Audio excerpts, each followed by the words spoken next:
একদিন এই ছোট ছোট পোকাগুলো একজন আরেকজনকে ভালোবেসে ফেলে। এরপর তারা দুইজন সামনে গিয়ে নিজেদের জন্য ঘর খুঁজতে শুরু করে দেয়। তখন ছেলে পোকাটা অনেক খোঁজাখুঁজির পরে পাথরের নিচে একটা ঘর খুঁজে পায়, কিন্তু সেই ঘরটা অনেক ছোট হওয়ার কারণে সে ওই ঘরটাকে ছেড়ে বড় দেখে একটা ঘর খুঁজতে শুরু করে দেয়। কিন্তু তখনই অনেক জোরে জোরে বাতাস হওয়ার কারণে একটা গাছের পাতা নিচে পড়ে যায়, যার কারণে পোকাটা অনেক ভয় পেয়ে সেই পাতার নিচে লুকিয়ে লুকিয়ে ঘর খুঁজতে শুরু করে দেয়। কিন্তু ঘর খুঁজতে খুঁজতে সে অনেক সুন্দর একটা ক্যান খুঁজে পায়। তখন সেই ক্যানের ভেতরে ঢোকার পর সেই ঘরটা তার অনেক পছন্দ হয়ে যায়। কিন্তু তখনই হঠাৎ করে কালো মেঘের কারণে সবকিছু অন্ধকার হয়ে যায়।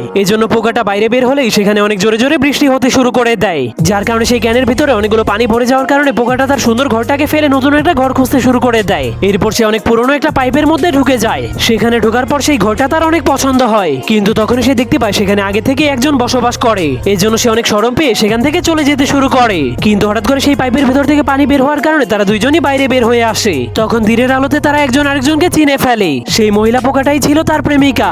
এরপর তারা জঙ্গলের ভেতরের একটা অন্ধকার পাইপের মধ্যে ঢুকে যায়। তখন তারা একজন আরেকজনকে দেখতে শুরু করে দেয়, কিন্তু তখন একজন মানুষ এসে সেই পাইপে পানি ছেড়ে দেয়, যার কারণে তাদের ভালোবাসা সেখানেই শেষ হয়ে যায়।